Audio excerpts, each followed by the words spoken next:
What's up guys? Utex here. So, ngayon, we have a very special item na i-unbox. So, we have here is the Z390 Auros Extreme. So, it is one of the high-end motherboards of Gigabyte, which has the name tag Extreme on it. So, mag-unbox tayo ngayon and then we will going to review this motherboard. Is this really worth the price and to be so-called extreme?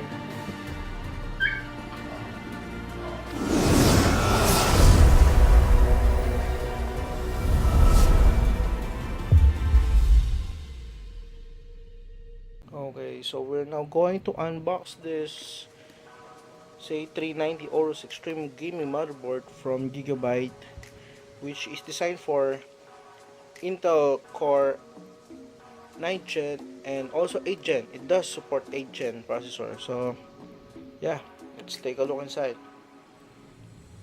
So extreme. Yeah. So once you open the box, you will going to see this slogan of them. It says team up, fight on. Yan, yun ang bagong slogan ng Gigabyte. So here we are. See this? It's not protected by some kind of a anti-static plastic bag. It is covered with this hard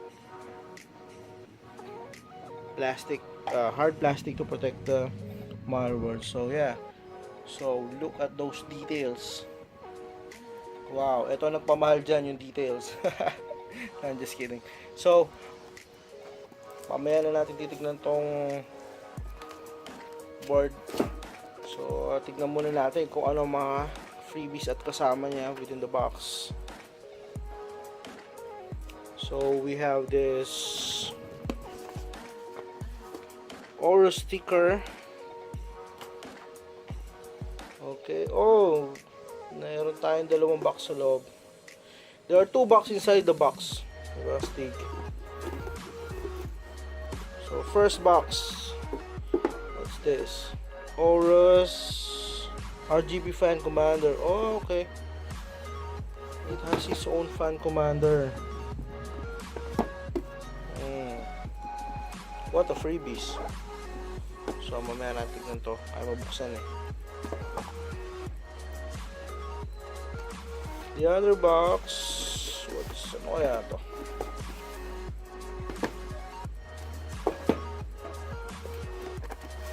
The other box. Okay. Manuals, sensors, some sensors. USB. I think this is a driver. So guys, sa mga high-end motherboards, they don't use CD anymore. They don't use this. This is the new one. They give this USB for their drivers. Mas okay nga naman to, di ba? Magagamit mo ba for data use? Pwede kang mag-save, pwede kang mag copy paste, di ba? So okay to. It's a very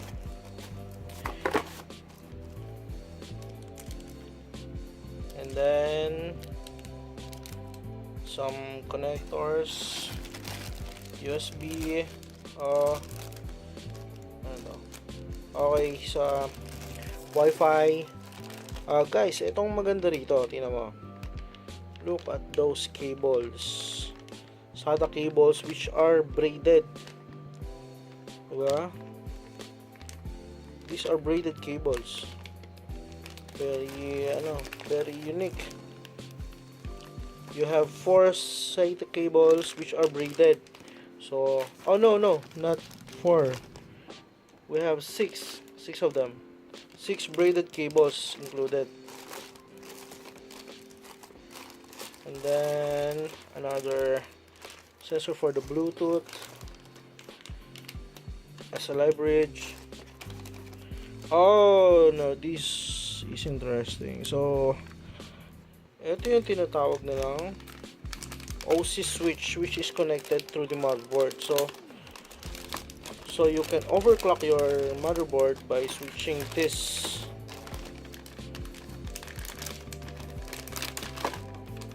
There you are.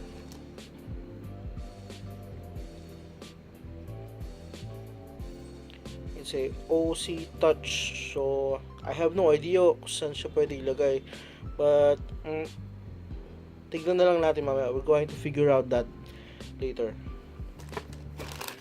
So yeah, some cable management strap. Oh, this is the OC, the OC cable which we're going to plug this one and then going to plug it in on the motherboard. So yeah, so this is the box number 1. So let's check box number 2. Okay, this is box number 2. As you can see, it says Auros RGB fan commander. So okay, so this is interesting. It comes with this like RGB. It is a RGB. No, it is a fan hub. It has 8 fan hub and a USB out. Temp sensor, USB in, and motherboard sync. And it is powered by a SATA cable. So very interesting on that.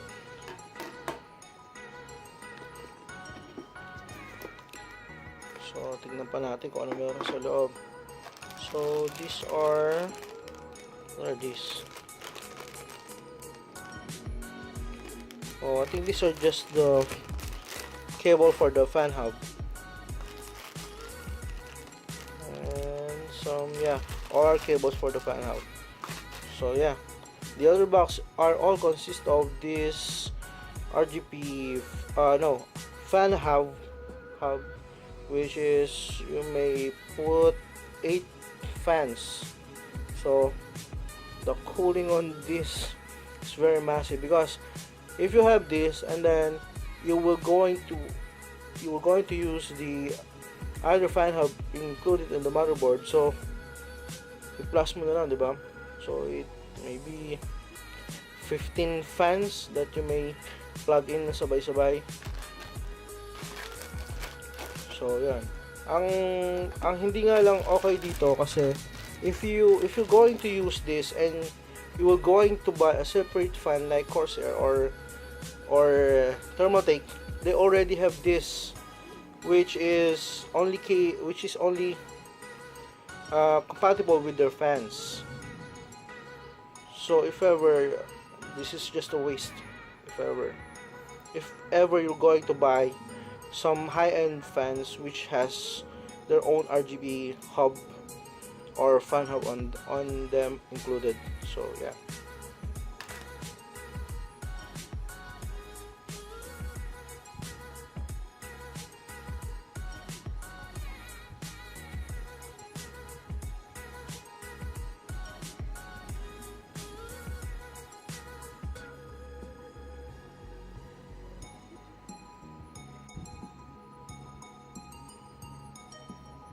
Okay, so ito na yung Z390 Extreme motherboard. So damn, look at those details, di ba? So aesthetics pa lang panalo na. So alam niyo na kung bakit mahal ang price. Anyway, yung details niya, combination siya ng brushed aluminum, which is silver with this glass.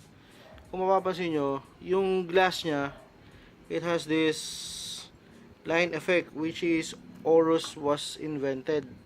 I mean, they designed these lines for their advertisement. Mapapansin nyo yun sa mga boxes nila. So anyway, it has 3 M.2 slots, which are all has heatsink on it. So kung maglalagay ka ng M.2, sa tingin ko, it will going to help the M.2 to prevent from heating much. So yeah, it's a cool feature which is included with this motherboard. So it has this has this, papakin na natin. Yan. It has this ESS Saber Hi-Fi. It's a company for providing good quality sounds. So in comes to sounds, this one is very serious. So eto, tingnan pa natin sa may bandang ano. Wow, look at those details. So baka natin ito. Ito masarap sa pag-unboxing eh.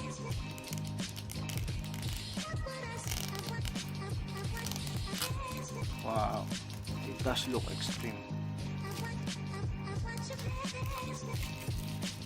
So syempre RGB diode, it has a lot of RGB features. So number one, this Auros lights up. This acrylic glass also lights up. So this one also lights up. And this one, the Auros logo here. At ito, umiilaw din to. So the other cool feature of this is, mapapansin nyo, meron siyang side diffuser. Yan. This diffuser has RGB on it. So it has addressable RGB. Kaya kung RGB fan ka, eh, matuwa ka na. And then kung makikita nyo, meron siyang pipe. Ayan. Sa may VRAM. So yung mga pipe na yan is meron pa siya dito sa taas. Pakita ko sa inyo. So yung pipe niya is dire-diretso siya hanggang sa likod ng motherboard. Ayan, kung mapapansin nyo, tumago siya sa motherboard hanggang dito siya. So pati yung likod ng motherboard, yung likod ng VRAM is ano, nasusuportahan siya nung heatsink. So ang gandang feature. At meron din siyang ano, meron din siyang meron din siyang backplate sa likod. Kung makapansin mo, diba? Mostly nakikita ko to sa mga ROG boards eh. Meron silang backplate sa mga formula models na. So it's a good thing na Auros is meron na rin ganito. So it is powered by a dual 8-pin para sa motherboard, dual 8-pin. Tsaka ito, tignan nyo, ito ang maganda dito, it has solid pin para sa kanyang 24 pin.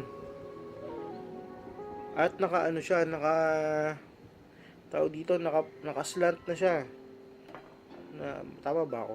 I mean, nakapatagilid na siya for cable management. So maganda nga yung naisip na yun. Kasi ang hirap kasi pag minsan, pag nagki-cable management ka, tas nakaganon.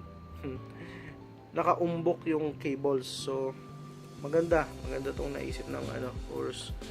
So it includes a lot of sensors, some OC button, power on, OC. It has a lot of bunch of RGB headers, addressable RGB headers, fan. Ito yung sinasabi ko kanina, meron siyang kasamang fan hub, tapos meron pa rin siyang fan connectors sa mismong motherboard. So hindi ka mauubusan ng slot for fans. O nga pala guys, kung mapapansin nyo, eto ang maganda dito. Kasi hindi siya yung motherboard niya is ito yung pinakamalaking motherboard. Ito yung pinakamalaking model ng ATX motherboard. So kung mapapansin nyo, pagdating dito sa sa may bandang SATA cable, meron siyang bawas. It is because most of the case company, yung mga cases nila masyadong malapit yung butas ng SATA cable nila doon sa motherboard kung naka ATX ka. Pero mas malaki kasi ito sa ATX. So binawasan nila yan para magsakto yung SATA cable pag pinasok mo siya doon sa butas ng case. So very good thinking by Auros. So pagdating natin sa baba, it has this triple fan, tapos debug code, SATA. I guess this is where you're going to insert the OC panel kanina, RGB, addressable, non-addressable. So audio. So yeah, it is look very solid. So malalaman natin to once na build na natin. It is for my client build actually. So I'm just impressed by its aesthetics kaya ginawa ko siya ng review. So malalaman natin performance siya once I already build the unit, and stay tuned on that because it will going to be a beast. I have a lot of cool stuff here in the Ryutech mod shop to be reviewed. So stay tuned lang kayo. So para kanino ba tong motherboard? I think it's not for everybody because it's very pricey, and you may get the same I mean not that high performance like this one, but yung tama lang because a lot of motherboards does the same thing like this Auros Extreme that doesn't need to cost a lot, diba? Kasi kung bibili ka ng ganito ka extreme na price na motherboard, pwede mo ibili ng ibang parts pa, like, diba, pwede kang mag-upgrade for a mas magandang fan or more storage. So overall, it is for the enthusiast types of gamers and for those who have a lot of budget spending on this. So that's my review on this Auros Extreme Z390, and you signing out.